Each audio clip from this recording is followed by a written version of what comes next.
Hey folks, my name is Chris at HouseSit. Today we're going to talk about an interesting topic, and that is how much more should I pay for a higher floor in a condo building?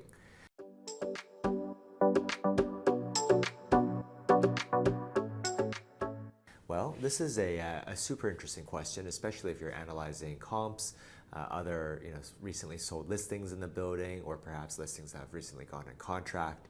Perhaps you're trying to decide where to place an offer, and of course this is going to be extremely important. I mean, even if you have something that has another unit that has the exact same floor plan as the unit you're contemplating that has recently sold, there might be a floor differential. It's not going to obviously be right on top of you, the next one up or the one below. Usually there's some bigger floor differential if you're lucky enough to have a similar unit with a very similar floor plan sell. So then the question is, how should you account for this difference?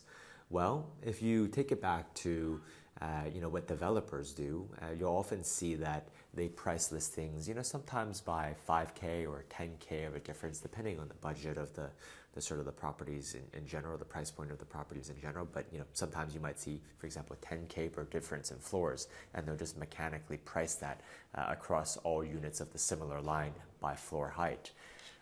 But there could be other differences too. You really have to consider what that difference in view is, because sometimes once you cross a certain floor threshold, perhaps there's a dramatic difference in view.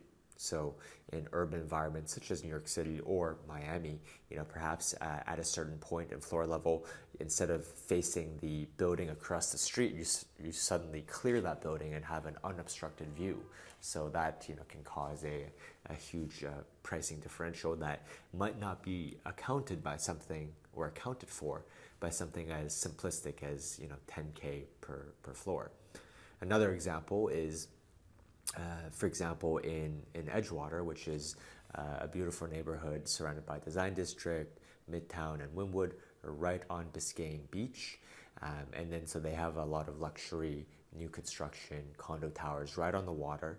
And what's interesting is once you go, in the sort of high 20s or low 30s, once you get to those floors and above, you suddenly can see past South Beach, which is lower rise in terms of zoning, and you can see past South Beach, and you actually have direct ocean view.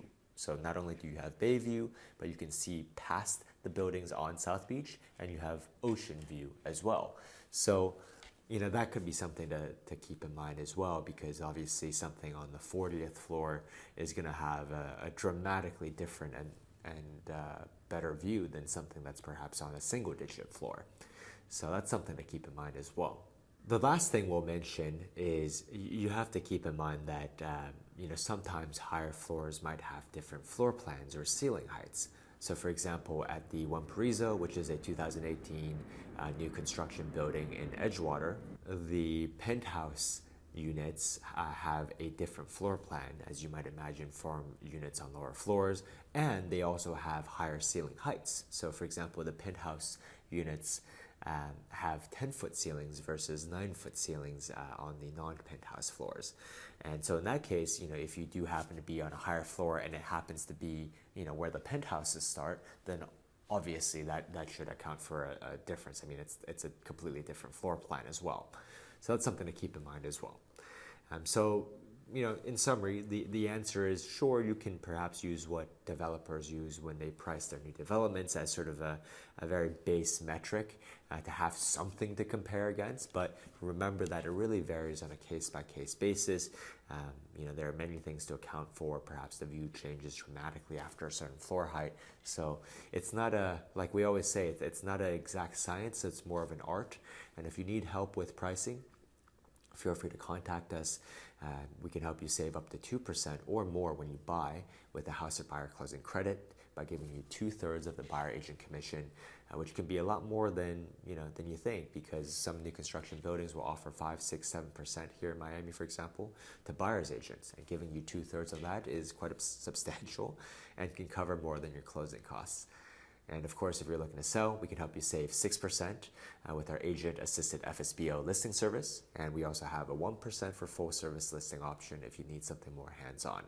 We cover all of New York City, Long Island, Hudson Valley, and then now we're based in Miami, Florida, so we cover Miami-Dade County, Broward County, Palm Beach County, Martin, and St. Lucie counties.